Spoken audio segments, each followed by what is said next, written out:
हमारी सनातन संस्कृति और पाश्चात्य संस्कृति की कभी तुलना नहीं की जा सकती, लेकिन उन मूर्खों को कौन बताए जो पाश्चात्य संस्कृति को श्रेष्ठ मान करके उसी के पीछे पड़े हुए हैं। अपने ही मत, अपने ही संस्कृति की प्रधानता को बिल्कुल नहीं समझ रहे हैं। उनको समझने की आवश्यकता है। समाज में बदलते हुए, परिवर्तन होते हुए प्रकृति को देखिए, समाज को देखिए, मानव को देखिए, पशुओं को देखिए। सब कुछ जब बदलता हो, सब में परिवर्तन दिखाई देता हो, उसी को बोलते हैं नूतन। नूतन वह नहीं जब आप ठिठुर रहे हो, मरे जा रहे हो, ठंड के मारे मरे जा रहे हो, रजाई कंबल के नीचे दबे जा रहे हो, और ऐसे अकड़ते हुए मौसम में आप न्यू वर्ष का अभिनंदन करते हैं, सेलिब्रेशन करते हैं, और उसको भी किस प्रकार से मनाते हैं यह भी ध्यान रखें। कितनी समाज में गंदगी फैल, वो सब रील में देखा जा सकता है। आज के समय में किस प्रकार से समाज किस दिशा की ओर जा रहा है, किस दिशा की ओर बच्चे जा रहे हैं, नव युवक जा रहे हैं। युवा समाज के बिगड़ते हुए माहौल को आज सोशल मीडिया में, इंस्टाग्राम, फेसबुक इत्यादि में फैली हुई गंदगी को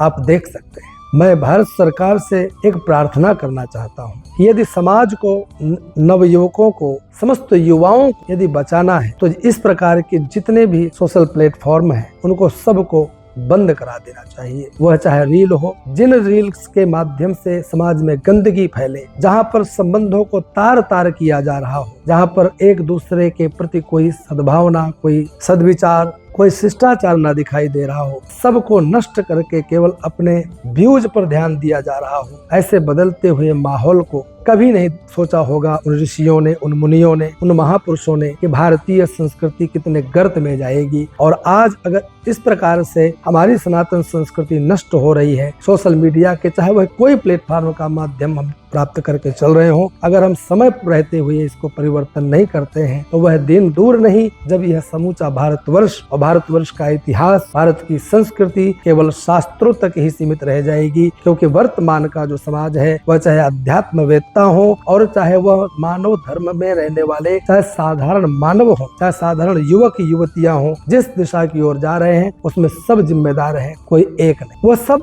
एक रील मटेरियल बनने को आतुर है। सबको केवल व्यूज चाहिए, सबको फॉलोवर्स चाहिए, सबको सब्सक्राइबर चाहिए, वह चाहे किसी प्रकार से प्राप्त हो रहे हो। किसी को गाली दे करके, चाहे शरीर को अर्धनग्न अवस्था में या नग्न अवस्था में दिखा करके हो, बस ये न केन प्रकारेण उसे केवल प्रसिद्धि चाहिए, ऐसी उपलब्धि चाहिए जिससे जल्दी से जल्दी उसे सोशल मीडिया के माध्यम से पैसे मिलने शुरू हो जाए। देह व्यापार का जो कार्य था ना, वह बहुत गुप्त रहा करता था। वो केवल राजाओं के समय में भी और चाहे वर्तमान के समय में भी जितना कुछ भी हमने पढ़ा सुना, वह सब एक गुप्त कार्य हुआ करता था।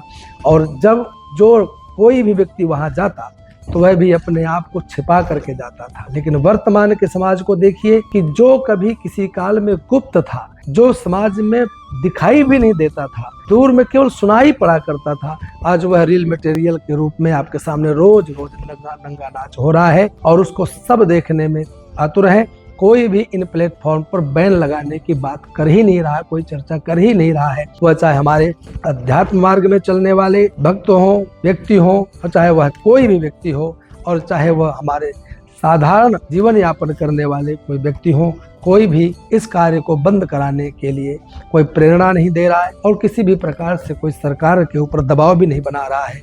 परंतु मैं सरकार से जरूर हाथ जोड़ करके एक प्रार्थना करना चाहता हूं कि बिगड़ते हुए समाज को अभी भी समय है, आप बचा लीजिए, वरना यह समाज बहुत बड़े गड्ढे की ओर, गर्त की ओर जा रहा है, जहां से इसको पुनः उठा पाना बहुत मुश्किल हो जाएगा। आप सभी के लिए केवल मेरी अंतिम प्रार्थना है कि आप सब भी इस बात को समर्थन करें और अधिक से अधिक एक दूसरे के ऊपर इस बात को कहने का प्रयास करें, अधिक से अधिक लोगों तक फैलाने का प्रयास करें। ऐसा करें कि सरकार के कानों तक यह आवाज जाए। इसमें कुछ परिवर्तन की आवश्यकता है। कौन सोशल मीडिया में क्या चीज, कौन से कंटेंट डाल सकता है कि नहीं डाल सकता है, इसका कोई प्रतिबंध होना चाहिए। इसका भी किसी भी प्रकार से कोई एक नियम होना चाहिए, कोई कानून होना चाहिए, जिसके जो मर्जी आती है वो सब कुछ। बस यह अभिव्यक्ति की आजादी के नाम पर इसका बहुत बड़ा दुरुपयोग हो रहा है। हमें आवश्यकता है इस पर विचार करने की। सरकार को आवश्यकता है इन कार्यों पर कुछ बैन लगाने की, कुछ नियमों को परिवर्तन करने की।